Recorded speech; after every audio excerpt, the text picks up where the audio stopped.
What's up, guys? What is up? Welcome back to another episode of Deck Talk Podcast, and we've got one heck of a show coming on, and been looking forward to this for probably since the Classic when we've got this one scheduled, and I've been looking forward to be able to get this gentleman on. But first things first, we got to do a little business real quick. This episode is brought to you by Bruiser Baits, FireFly Marine, YOLO Tech, Joe Burns Rods, Cornfield Fishing Gear, Spearpoint Hooks, and Pro Line Baits. Guys, make sure you go check them out and use the discount code DECKTALK10 and get you a little discount code or discount along with that. But guys, if you don't know, I'm Colin Burnett. I'm Pappy J, and today's hero for the week will be, like we have been talking about. We'll be recognizing one veteran or current military personnel a week. You know, we can't thank them enough for what they do and what they have done. But this one's kind of near and dear to our hearts. Army Specialist Dawn Riley. She is my daughter-in-law. She's a 27 Delta paralegal specialist. She carries on a big task there, trying to keep people either out of trouble or putting them in jail. One of the two. But we like to thank her for everything that she's done, and just continue on.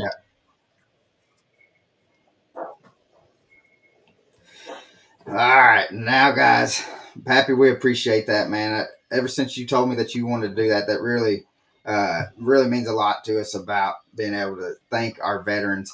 But now, let's get to the big guy right here to the right side of the screen, guys. He has been fishing the Bassmasters for 25 years, gone to the Bassmaster Classic 10 times, 9-time champion in Bassmasters. Along with that, he is from California. We have Ish Monroe. What is up, brother? What's Guys, happening, how you brother? doing? Doing Not great. much. Man, I tell you, brother, ever since talking to you at the Classic and then kind of getting this all settled in, this has been one of the episodes that I have had a star writ around because I've been wanting to have you on here and chit chat with you.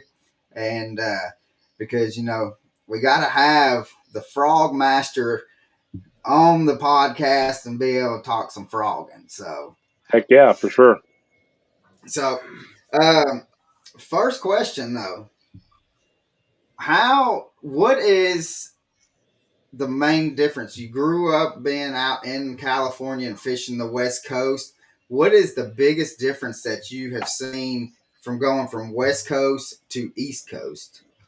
The amount of pressure that the lakes get, for one, the lakes out west, they don't get as much pressure as the lakes back east. When I first showed up at Guntersville on a weekday and there's 700 boats on the water, and then on a weekend there's 1,500 to 2,000 boats on the water.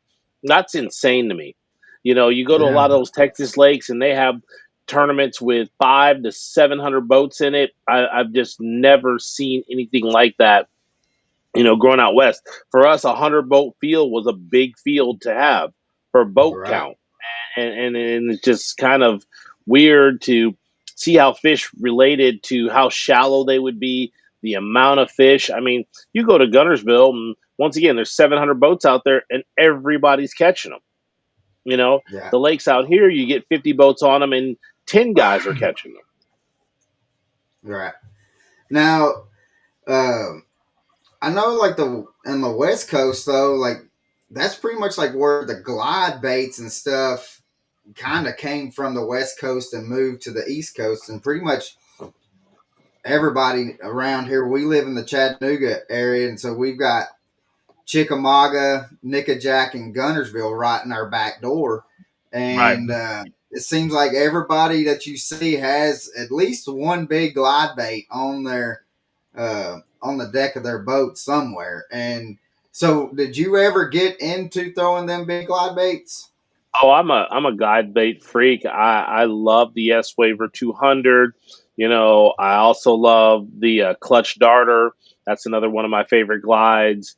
I mean, I've been throwing big swim baits for a long time, and the glide bait thing for you guys is relatively, what I say, not new, but we talk about the last 10 years of it. For us Right. out west, we've been throwing big baits for a long time. The big AC plugs, the Huddlestons, lots of big baits well before the glide was really a thing. Right. And we have trout out here. And if you want a chance to catch a double digit bass, which we all do as bass fishermen, we throw those big baits to catch those big fish. Yeah. And that's one thing that I have, I guess he's within the last 3 to 4 years that I've been trying to put more and more into my arsenal is to throw a glide bait, because there, I mean, it's so much opportunity, and you're right that if you're going to catch a big, and that's what you're going to catch them on, and they Yes. tend to catch bigger fish. But I also have caught fish on there that I'm wondering why in the world they even went after the thing. 100%. So, but so with that being said, what is your favorite rod to throw a frog on? Well, I mean, that would have to be my signature series, Daiwa Tatula Elite Series Ish Monroe Frog Rod. I love the 7.4 because that 7.4, I fish it about 70% of the time, and then I fish the 7.9 version about 30% of the time. And that 7.4 just, it's the perfect action for, short, accurate cast is with it, and still being able to get to some of those big mats. But when you fish those big mats like you get on Gunnersville, you got to have that 7.9. I mean, those extra 5 inches makes a huge difference. Oh yeah. Now, I do have a question from the comments that says, when fishing a frog in thick mats, what do you do to your frog to be able to get the appearance for the bass? Well, one, when I built the River to Sea Fat Mat Daddy Frog, I built it that I could throw it on mats. I didn't want to have any alterations to it. The only thing that I do is I do trim the legs just a little bit, just so that they get the bait a little bit more. But that frog weighs 5/8 of an ounce. So when you're throwing it over those big mats, that 5/8 of an ounce makes a good impression into the mat, gets to create those lines in the mat that the fish can track it, so you can get more bites and put more fish in the boat. Yeah, Uh, because I that's got a, one thing. I got, I got a Go ahead, question bud. right here from Steven Sturgeon. He says he wants to know: do you ever use a frog as a backup to get glide bait followers to bite, or do you just move on to find bites or No, bite?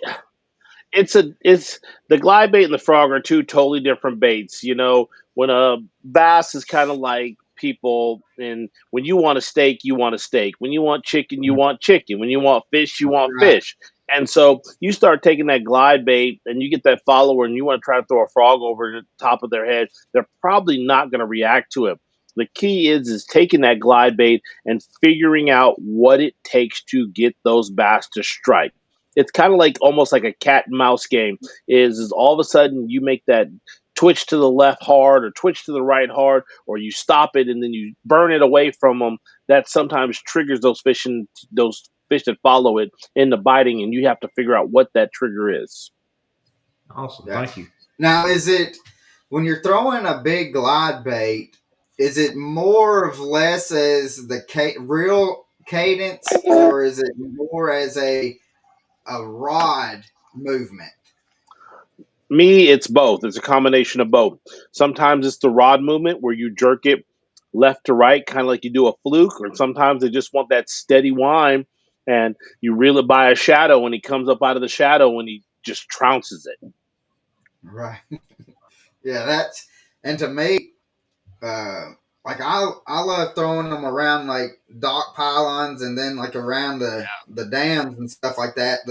Like around the spillways, and just seeing, just all you see is just a big old like a shadow coming up, and Yeah. then it finally breaks through the light, and you just see this big old thing. And I'll be honest with you, Ish, like still today, like the first couple, like when I go out and start throwing it, and that first couple that I see, and I see it come up, I'm Oh yeah. swinging a little early, Ish. I swing a little early at times too. It's hard, but man, you got to wait till you feel them. Wait till they turn their head before you know they got it good. Yeah, yeah. So, yeah, it's an interesting bait to throw, and if you can get it figured out, it is one bait. I've got a buddy that he throws it all year round here on Chickamauga, and it is one fun bait to be able to get some big ones on. Oh Uh, yeah, I mean the Chad. I mean, there's so many different ones. yeah, and the thing is uh, I've got a buddy that he took a 6-inch gizzard shad and put it into a mold. And so he's got the body of the 6-inch gizzard shad.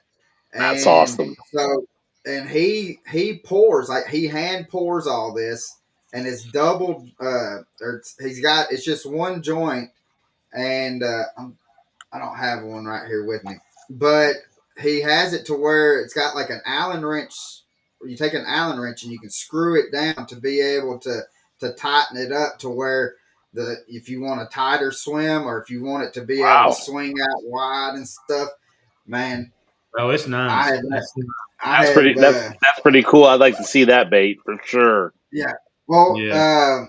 are you going to? You're going to be in Knoxville in the Daiwa booth at the Classic.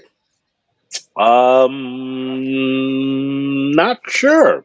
I've taken on a big project right now, and with me not fishing the classic, I don't really know, if I'm going to Yeah, be able to make it. I mean, with the tournaments that I am fishing next year, and the stuff I have going on out here with the boat dealerships and tackle shops, there's a yeah, lot of stuff that's gonna that if I mean the classic is a very important show, but I got to see what's going on here. I got you, brother. Well, what I'll do is I'll bring one to the Classic, and I'll have it in my bag. So if you're there, I'll have it to show you. Oh, just to Um, show me you don't have one to give me? Come on now. I Maybe may showing me stuff. I, I may be able to pull that one out. Okay. I'll tell them, be like, hey, I got Ish that's wanting one of these, and I'm pretty sure we can make it happen, brother. I mean, But that's like taking a kid to Disneyland and telling him he can't ride on any rides. I mean, come you just on Right. got to look now. at it. We're just gonna walk around the park. That's all we're gonna do. Yeah, Exactly. We're yeah, gonna walk in. We're gonna yeah, walk in and look at everything, but we ain't gonna touch, buy, or ride any rides. It's like, yeah, okay, Yeah, So yeah, we'll make something happen on it for sure. okay. absolutely. But So I know you had touched on the West Coast, the East Coast. Um, um, and I see that. I understand you got a lot going on. Do you get to go out and pleasure fish very much, or is it Saltwater, pretty? Yeah, saltwater. I mean, anytime I go pleasure fishing, it's definitely in the salt. I mean, I love saltwater fishing. Bass fishing's a job. I love fishing tournaments, but when it comes to bass fishing for fun, I rather spend myself out there on the salt. I mean, catching tuna, catching wahoo, catching rock cod, link cod, all those fish taste really, really good, and they're super fun to catch. So oh what's the yeah, biggest tuna you've caught? 293. Oh wow. I I basically hooked up to a 293, and 5 minutes later, my wife hooked up to a 275, and we landed both of them, and we got a pretty cool shot of both of us holding up our fish, and that was definitely a great trip. oh I can imagine, Awesome. can imagine. Yeah. Um, so what is one of the biggest things that you see like weekend anglers like mess up with or have problems with that you would say that they need to correct to be able to get better? It's their confidence level. That's the biggest thing that separates, when I show up to any body of water, I'm there to win. I'm not there to cash a check. I'm not there to just gain points. I'm there to win that tournament. And that's where my confidence level is. When I show up, I believe I got the best rod, the best reel, the best line, and I've done my homework, and I'm going to find the best spots that I possibly can find. And Right. so when I go to a place, I believe I'm going to do well. I believe I'm going to catch fish. I believe I have the right baits to do that. And the average angler doesn't. They kind of question it and they second guess it, and they call everybody in the world, and that's the worst thing you can do is making phone calls and getting information, doc talk. And if you can stay Oh away yeah. from the doc talk, you're way better off. Your first instinct is probably your best instinct, and basically the easiest thing to do is when your mind tells you to go do something, go do it. I mean, I look at the last not the last tournament I fished, I did okay in, but the tournament before that I won. And I said to myself in practice, I said, you're going to make a 60 to 70-mile run to go check a spot that if you can get in and get out, you will win the tournament.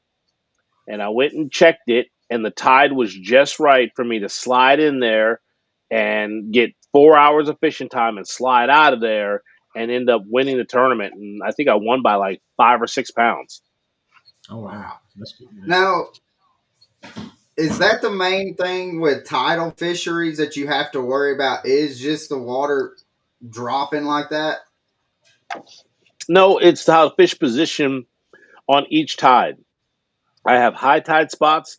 I have low tide spots. Like some of my high tide spots, if the water's not high, the fish just aren't there. They're sitting on the outside, but they're not going to feed.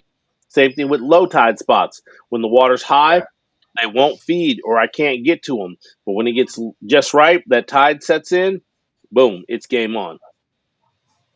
See, and that's and with us being on the Tennessee River, we don't have to deal Mm. with anything like that. We look at is how much current that we Yes. have, and if there is no current, you might as well just go put the boat back on the trailer and just go to the house. And Or so, go do something else. I mean, I know those river channel fish, yeah, when that current's flowing and they're pumping and generating, they're biting. That current ain't flowing on that river channel, they ain't biting. So you might have to go into a back of a pocket or somewhere where there's not much current to figure out how to catch fish, or go out there and flip yeah, those mats that the fish don't even know that there's current going on because they're so buried up in the mats. Yeah. right. Now, do you see like when you do have a chance to go fish like a little tournament and stuff like that?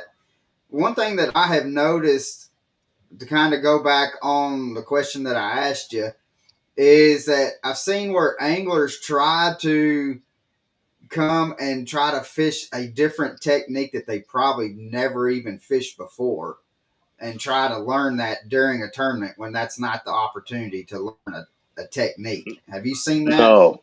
Oh, I've seen that a lot of times. I mean, I watched guys this year, guys who had basically never shaked the minnow before. That's what they heard the bite was, and they're trying to do it during the tournament. And then there's guys who are trying to sight fish because all of a sudden a sight fish tournament shows up and they're trying to sight fish when they don't know much about sight fishing. So Mm-hmm. yeah, because I mean, people do it all the time, and anglers just have to know. I kind of say, stay in your lane. When you know that Yeah. there's a frog bite and you're good at frogging, then that's what you do. There's a better drop shot bite or a Carolina rig bite or a cranking bite, and you're good at that. You stick with that. Yeah. What is besides a frog? What is your go-to bait after that? Gosh, I love punching. I love top water.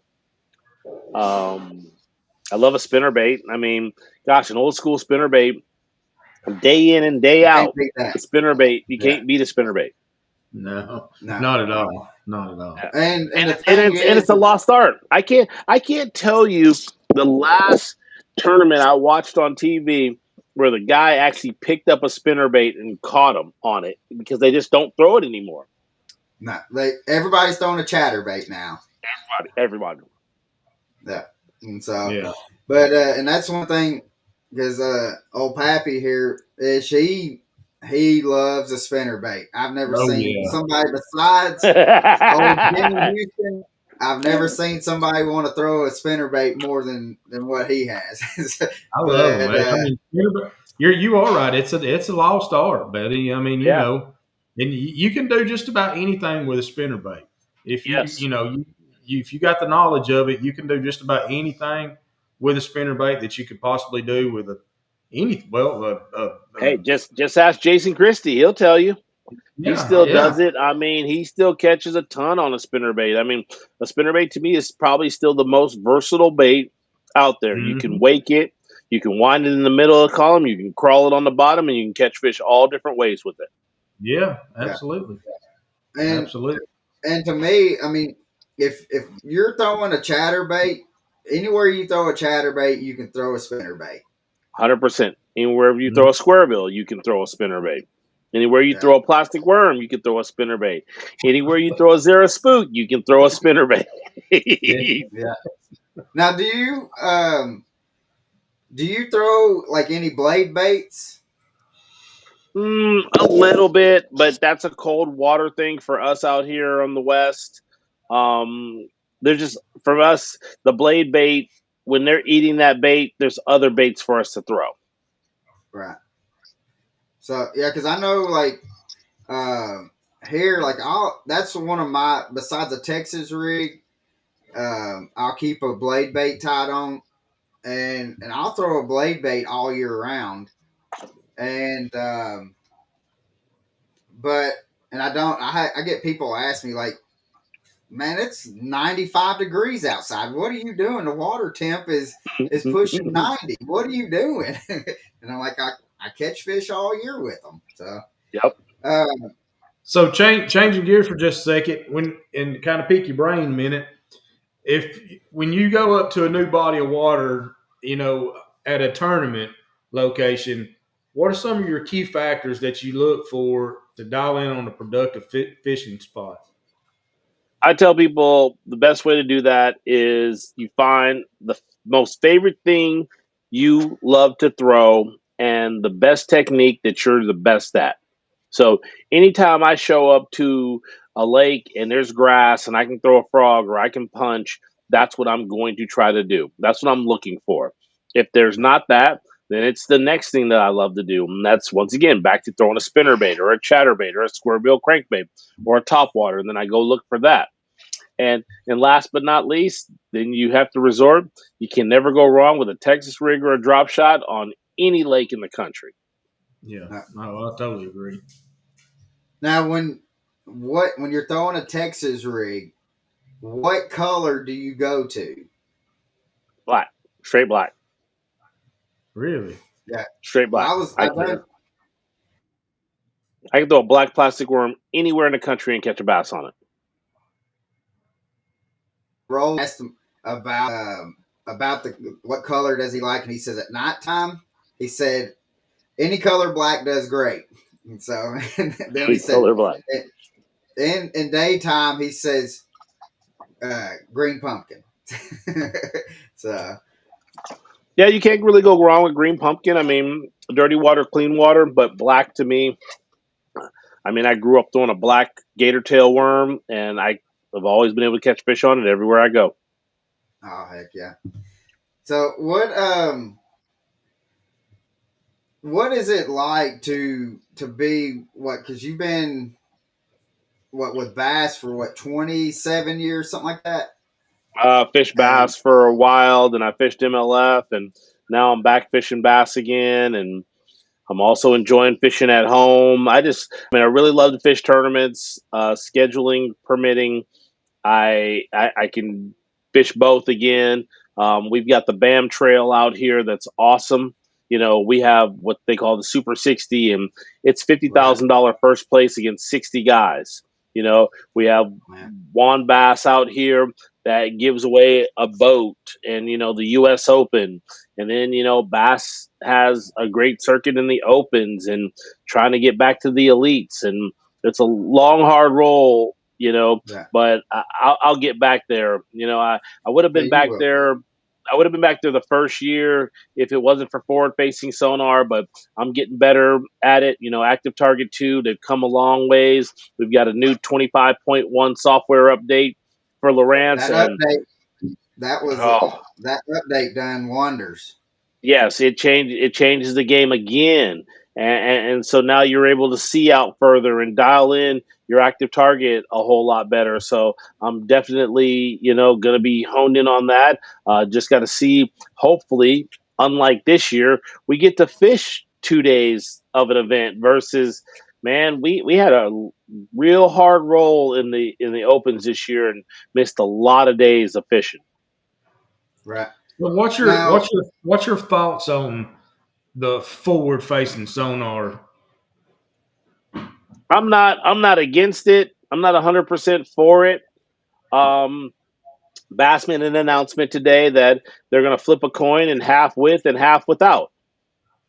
And I think it's a pretty good situation. Is you're going to see some things change on the leaderboard. You're going to see some of the what I call the veterans come out, and looking forward to a guy like Polinick who can do both, and him winning Angler of the Year. John Cruz is going to shine. Ike's going to shine.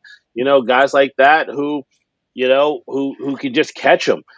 That's the one thing that I am seeing about this new generation bass fishermen is you take the forward facing sonar away from them, they couldn't catch a bass out of a wet paper bag.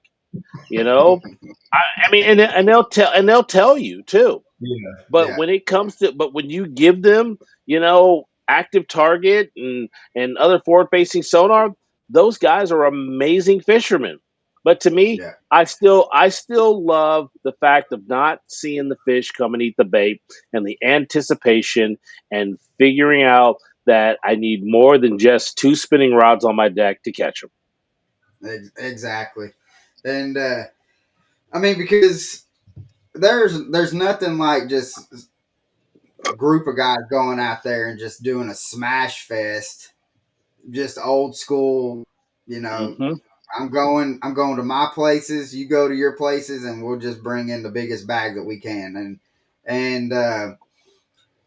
For me, the forward facing sonar has been more of a learning tool because what I Yes. grew up thinking that fish done has been totally different from once I've been able to put the forward facing sonar on about 4 years Right. ago.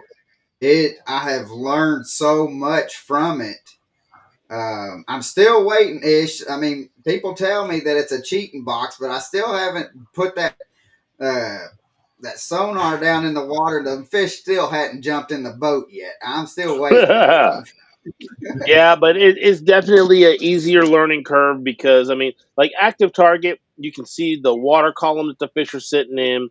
You figure out the Exactly. bait to throw. You know that if they're shying away from your bait, you need to change colors or a different size. You get to see the size of the bait that's out there. I mean, there's just so many different factors that it cuts out the process of elimination. It cuts out the thought process, but it's an amazing tool to have. And I believe that everybody should have it on their boats, and that's where the equalization comes in. Is if every single angler has active target 2, you're going to see that all these different anglers win because everybody's figured out how to use it.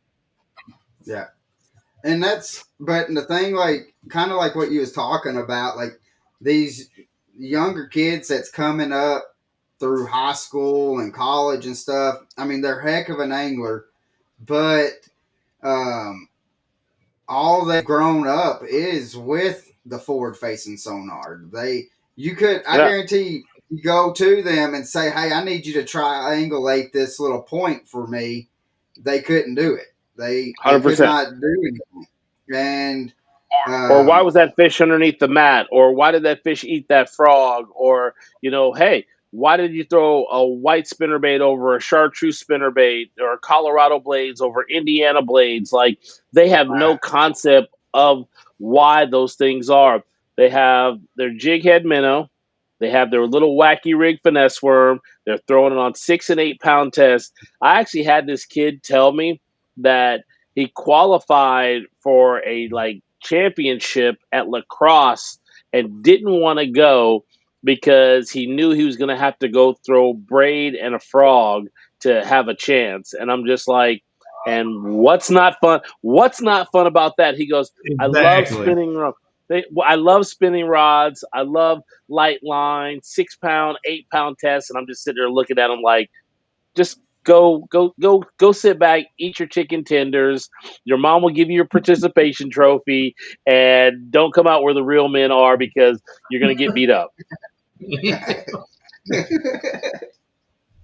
now, now I'll tell you, I would love to see a tournament with you, John Cruz, John Cox, and Ike and Nelly just going at it. Just just man up and just bring out the braid and let's just go. So Yeah, I think definitely. that would be one heck of a show. I mean, you and I think John Cox are probably, in my opinion, are probably the two best frog guys that I have ever seen. And I've never seen anybody else go and get as in some skinny water as what y'all do. But John gets in some real skinny water though. That's I that's where that aluminum boat gets him. You know, I love yeah, my fiberglass boat. I love my Skeeter and my Yamaha, and I get there fast, and I get back every time. John just has a boat that he can get into places that you can't take a glass boat into. yeah.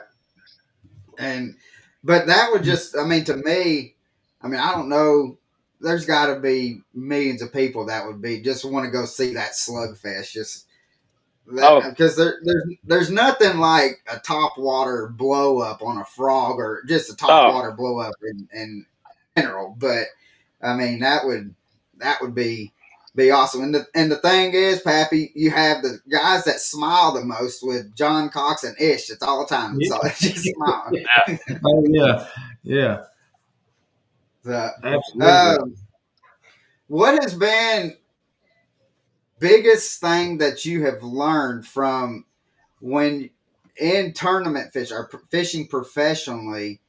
Um, I know you've been doing it forever, but what was been from when the time that you was growing up? What was the biggest thing that you learned with fishing professional? um, I don't know. That's a hard one. I've learned a lot of valuable lessons over the years.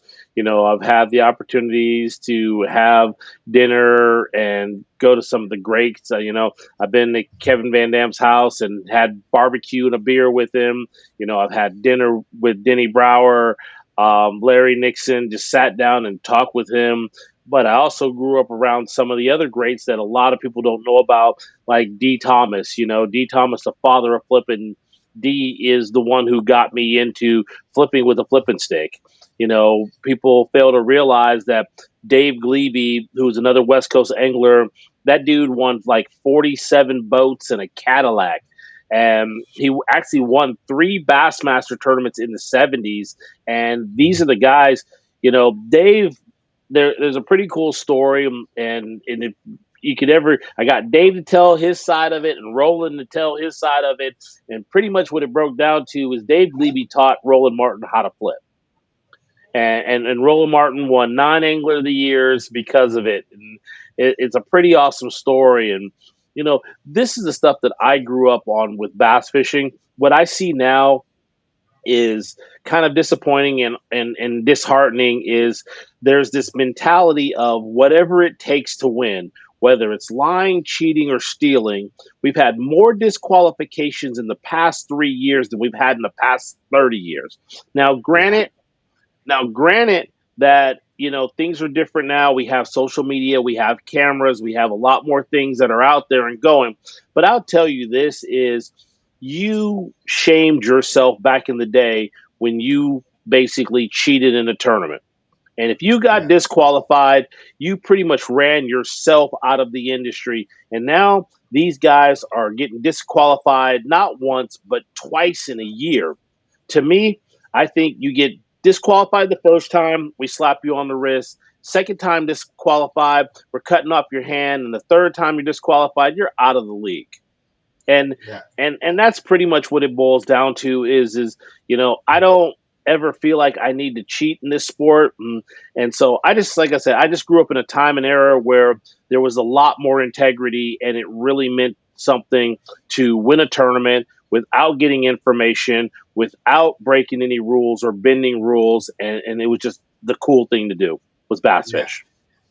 Well, and the thing is, there's not anything that's more satisfying is knowing that you put the work in to be able to go find some fish, and then during the tournament when the lights are on, it was productive enough for you to win.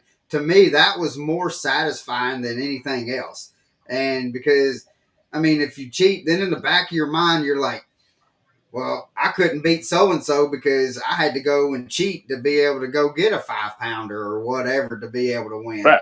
And to I mean, you take me, the last 3 years,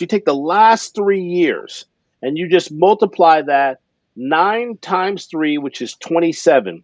I guarantee you in the last 3 years, there was more than 50% of the tournaments that there was a disqualification at. And that's sad. that's sad. Yeah. So what? Um, You what think is it's like? just because of the amount of pressure on? Well, I guess you kind of answered that a while ago when you said It's that. all about the gram. It's all about the gram. Everybody wants to be Instagram famous, and Yeah. that's what it takes. Is if there's a group of anglers now that don't care about making money, they care about a trophy. And Right. I'll tell them this is you can care about that trophy all you want. And yeah, you think $100,000 is great, but if you look at the end of the year when you have no sponsors and you have no one that likes you and you have nothing to build on, then what? What are you going to do? Right. Yeah. Yeah. And excuse me. Let's see. I got John Pate says, ask Ish if he could still sing the Ishy Lishy Vishy Frog song because he was sure funny when he did it during the tournament. I have no idea what he's talking about, but it So, sounds hilarious. yeah, yeah. Sounds hilarious. Now, I mean, Uh, now, not to say that I haven't sang a song when I'm trying to get the fish to bite a frog, and it's more so sounds like me begging them to eat my frog when they won't eat my frog. But yeah, the ishy, lishy, delishy frog song, I have no clue. That's hilarious. Oh, uh, John. let's see. Let's see. Lori says the cheaters are getting away with too much. 100%. And she said, and they don't care about the relationship with their sponsors either. No, they really don't. That's 100% true. They don't care that, if I look at my 20 plus year history of bass fishing, I've made $3 million in earnings, but I could tell you that I've made a lot more than that in sponsorship earnings. Yeah. So, um, let's see. See, Callie says Ish is the man, and I don't know if she's from out that way. I know she works with a friend of mine is Ben Green with Ben Green Oh, Insurance. Is I know Callie. I know Callie. What's up, Callie? Yeah, that's yeah, me and Callie are friends, and we kind of go way back. She's super cool peoples and stuff like that. And tell little Emma I said hi, and all is good.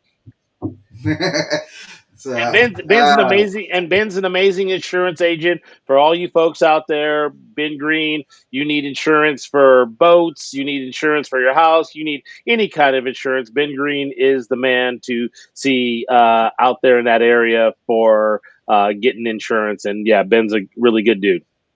Yeah. So yeah, he lives out towards our way, towards the Yeah. Chattanooga area now, Yep. and Yep. I've got to fish against him in a couple of tournaments for a couple of years, and I tell you, he's a hammer too. So Yes, he especially is. once he figured out the Tennessee River stuff, he has been tearing it up here of late. Yeah. So Yeah, he's a Western guy that moved back east, and he's doing really good out there. so what is it like talking about being out in the western side of the United States, and because primarily all your tournaments are going to be central U.S. to eastern part of the United States. What is it like to be traveling that much? I mean, you're traveling as probably as much as an 18-wheeler truck driver No, is. I've got it figured out.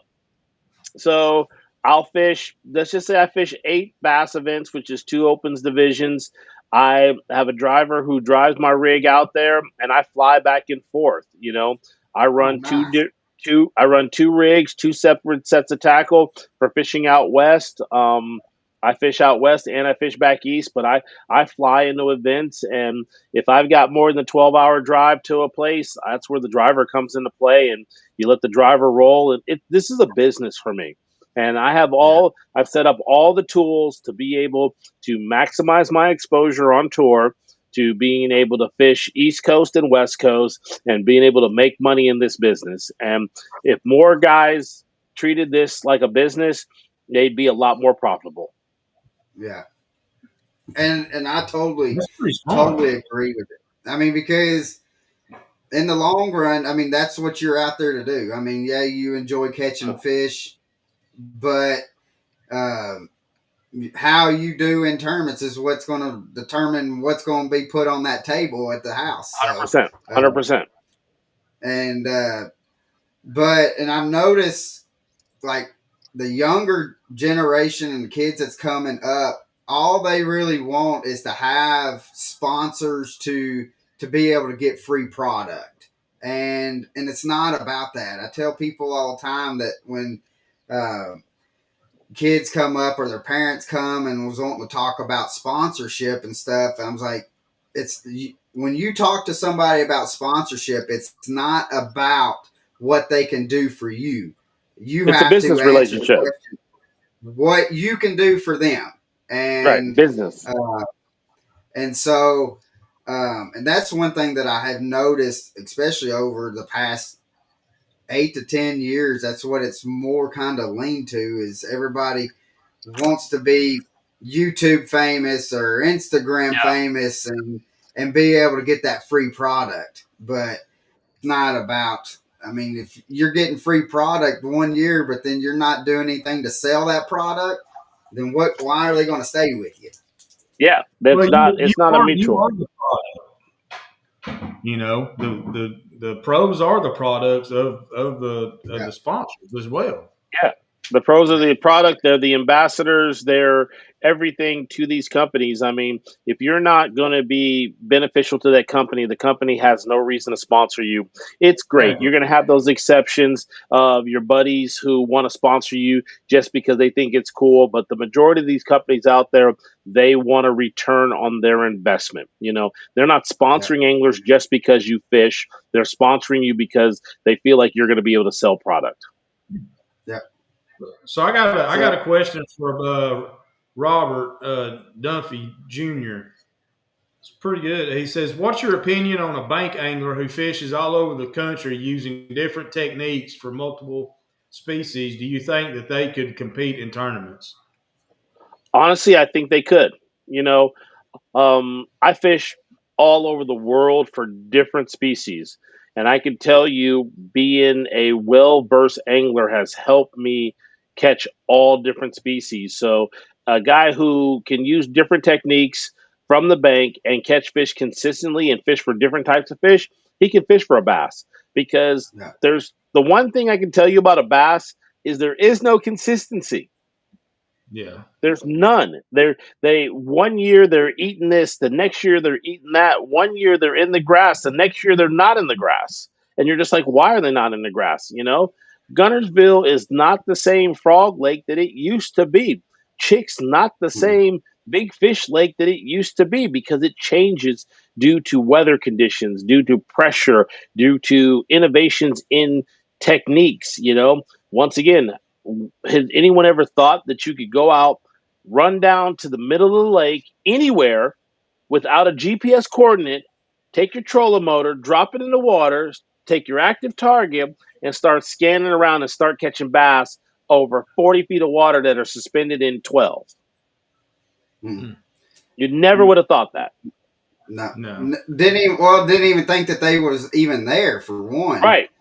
And there's hundreds of them out there, thousands of bass out there. And these guys have shown you. And once again, back to, man, these guys catch a lot of fish on a freaking wacky rig, little worm, and a jig head minnow. Yeah. Yeah. Yeah. So, I got a question that says, what is your favorite lake to fish that is not out in California? Oh, gosh. Oh, that's a hard one. Because you got to realize, I have the Bass Factory. Clear Lake is officially the Bass Factory. I weighed the 3 biggest stringers in a tournament that I've ever weighed and still finished 6th.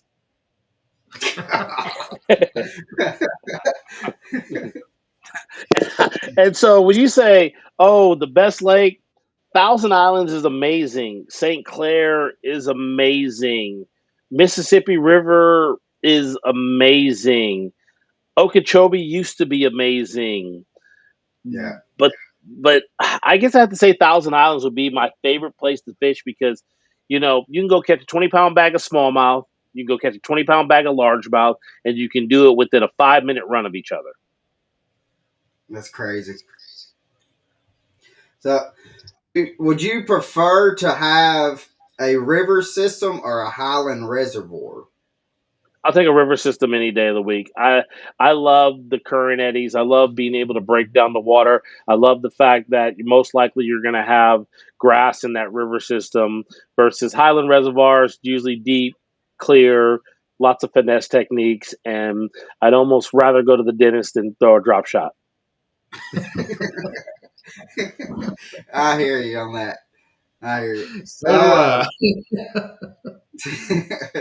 Yeah, Couldn't have said it better myself. Yeah. I totally agree. Well, because like going with like what you were saying, like with reading the water and the eddies and stuff like that, that you can almost like just going down a river system and seeing how the current's flowing off the bank or wrapping around, that you can be like, all right, there's going to be fish right here. It may not be the biggest fish, but you can pinpoint a whole lot easier, I think, than for me than a highland reservoir. I mean, Definitely.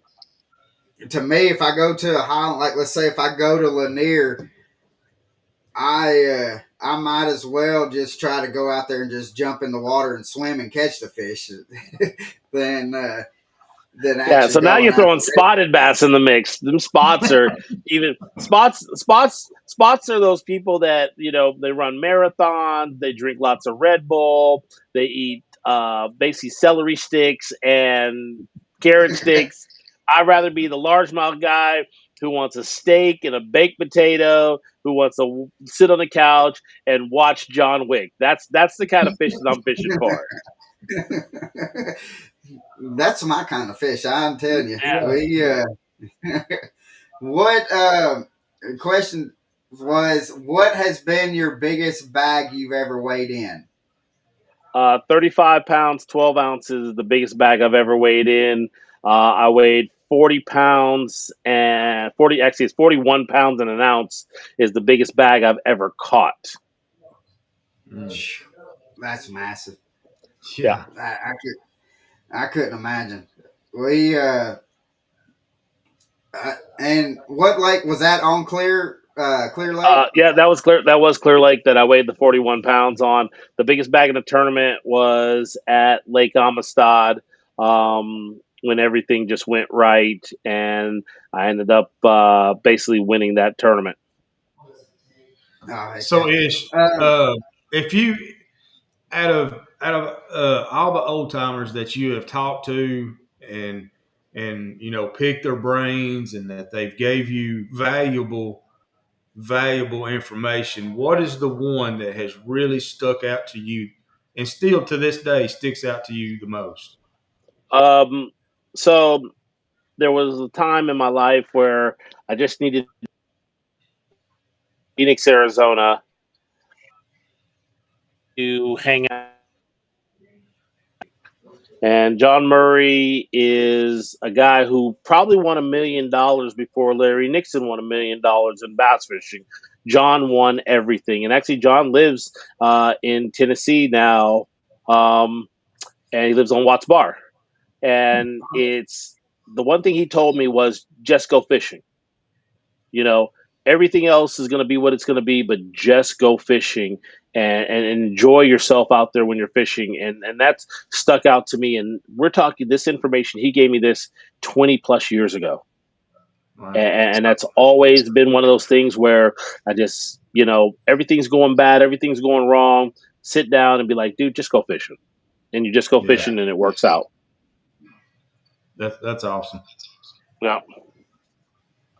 So so, um, can you explain kind of real quick about like the BAM series, because that is people that's on the East Coast really don't know anything about it. We know about it. We've had a guy that was that fishes the BAM series on the podcast.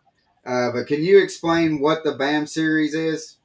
So the BAM series is a gentleman by the name of Mark Lassane, who was an amazing tournament angler out west here, who basically also started Bass Angler magazine. And we needed something out west to fish that had some media behind it, which is he's given us that. B, credibility behind it, which he's given it that himself and the anglers that he's chose. Plus two, a good payout, which he's actually gone to multiple anglers and talk to them about a payout structure. And so we have the BAM Pro-Ams, which are great. And the BAM Pro-Ams is a normal Pro-Am series. But you have to qualify for what they call the BAM Super 60, which is the 60 Western anglers at the top level that want to fish for $50,000 as the first place prize. And he has the media behind it, he has the anglers behind it, and a $50,000 payout for a $2,000 entry fee. You can't really ask for much more than that on a structure of basically the fishermen. You catch the five biggest fish, or you catch or you catch the most fish, and that's how you qualify for the top 10. And then the last day is the five biggest fish weight, which is great. And he's televising on YouTube. He's done a fantastic job. He's got a lot of great sponsors behind it, and it's a trail that I really, really enjoy fishing. And I keep hoping that there are no conflicts with it, so I can continue fishing them. Yeah. Now, do you wish that bass would go out west toward your way? Long as it's in an open division, not in the elites until I'm back fishing the elites, then we can go out west, because I don't want all the phone calls. Ish, where do I go? What do I do? Because that's the new thing nowadays is dial a bass. It was funny. There was somebody asked me. They go, it was just a sports writer talking about all the different like steroids and stuff. They're like, well, is there steroids in bass fishing? I said, yeah. It starts with what's called a cell phone, and they sit there and they dial somebody's number to get waypoints to figure out where to go fish. Yeah, yeah. So that's funny. They I would love to be able to see y'all to be able to break down Clear Lake or the Delta. I think that would just be phenomenal. I mean, because that's something being in the East Coast or East part of Tennessee or the United States, we just hear about Clear Lake and the Delta and stuff like that. Clear Lake's a very special place, and it's not a place that you worry about breaking down because the whole lake is good, and you can literally catch them any which way you want to catch them. You know, you're a Wow. chatterbait fisherman, catch them on a chatterbait. Topwater fisherman, catch them on a topwater. Jig fisherman, catch them on a jig. Flipping, you want to go flipping, you can go catch them flipping. Catch them on a frog, catch them on a spinnerbait, catch them on a deep diving crankbait, a shallow crankbait. Catch them any way you want to catch them. Catch them on a drop shot, catch them on a shaky head, catch them on a Texas rig worm, catch them on a Carolina rig. That's the great part about Clear Lake. Now, Delta's someplace that I would really like to see some of these really great forward-facing sonar guys come out there and try, because I don't think they could do as well on the Delta. Yeah. Now, do you think that Clear Lake, like if it got the pressure that, let's just say, like a Gunnersville, do you think that it would still hold up as well? Gunnersville,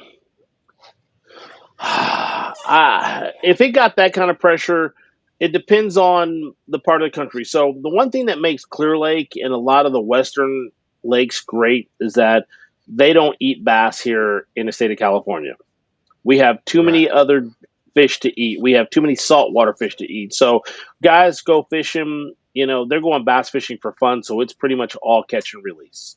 And so it Right. doesn't get that same kind of pressure to it that at Gunnersville. You know, I watched a guy at Gunnersville when the last time I fished there. He went out and he caught his limit, and he was out there that afternoon catching his limit again Yeah. Mm. and taking And them I home. guarantee it was in the frying pan later that Yes, night. yes, it was. um, what is your favorite Daiwa reel? Bait caster or spinning reel? The egg beater is not my. I don't have a favorite egg beater, but I mean, I will tell you this: is the Daiwa Exist is probably the most amazing spinning reel on the planet. You know, there's nothing better engineered and designed in Japan as the most awesomest spinning reel ever. But I'll tell you, the Tatula series. If I'm trying to make long casts, I'm throwing the Tatula Elite series. If I'm trying to just, not have to put my thumb on the spool, the Tatula SV is amazing. And then for me, the Zillion is my workhorse reel that can take a beating when I'm frogging and trying to fish, heavy line and pull on these fish hard. The Zillion is made for, the workhorse. Yeah. And one thing that and you can correct me if I'm wrong, Ish, one thing that I really like about the Daiwa is you can pull a Daiwa reel out of a box, put it on a rod, and you do not have to mess with adjusting it or anything like that. It is already preset, ready for you to go, and you can go out there and just start yanking some lips. Yeah, the SV spool, that's what it was designed for. The SV spool, actually they initially designed it for skipping and not backlashing, but after we started making lots of casts with it, we realized you don't even have to have your thumb on the spool and not get a backlash. So that's kind of how we roll when it comes to, pulling a reel out of the box, putting it on a rod, and making casts with it. That's it. Now we've had you on here for almost an hour, brother, and Yeah, they we keep know. looking. The guys over there keep looking Yeah, at yeah, me, yeah. and they're just like, "Hey, we need you, boss. We need you." Yeah. We're gonna do this. We got one more question for you, and then we're gonna let you go, brother. Appreciate it. Happy, you want to ask it? Yeah. So Ish, if there was one person that you could I didn't fish do with it. I on the didn't do it. It wasn't boat, wasn't me. Wasn't me. She lied. one person that you could fish with on the boat, that's currently with us or not, who would it be and why? Is it? Give me somebody that I fished with already. It That's don't have to whoever. be anybody. It, anybody. Dad. Dad. There you Yeah. Good go. old dad. I mean, he's the one who I couldn't, be fishing where I'm at without him. I mean, he started me out fishing when I was 2 years old, and I still love going fishing with my dad. My dad is 77 years old, and I still Oh, look yeah. forward to taking them out fishing. And, once again, I tell these parents all the time, I said, me and my dad have a great relationship because of fishing. Now, there was times where my mom didn't really appreciate him pulling me out of school to let me go fishing, or I had these mysterious dental or doctor's appointments. I mean, I remember one time the teacher was like, "This is like your second doctor's appointment in the last 3 weeks. Are you like okay?" And my dad was pulling me out of school to go fishing, and I just couldn't have the heart to tell him like, "Yeah, everything's great. I'm good." And so if I can fish with somebody, again, it's always going to be dad, and he's still here. And so if I have my choice of one person, then the only other person in that is my wife, and she loves to fish, and she's an amazing woman. Like I said, she's got a 275-pound tuna, and she kicks some butt, and she's all about the hooking and handing of the rod and reel after she catches her fill of fish. Well, Ish, I want to personally thank you and just tell you, Yes. man, I've enjoyed watching you over the years, and I've Appreciate been a that. huge fan of you for over the years as well. Yeah. Just and thank you for all that you do for the sport. Yep, appreciate you guys. Thank you. Yep. So, guys, real All right. quick, next week we have another West Coast guy. We got Clifford Perch coming on, and it's going to be interesting to talk to him as well. So, make sure you tune in next week. We're going to have Clifford Perch on, guys. I hope you have a blessed day. And Ish, brother, thank you so much. And I will Thank you see guys. you somewhere down the road, brother. So, All right, guys, see you see guys. you later.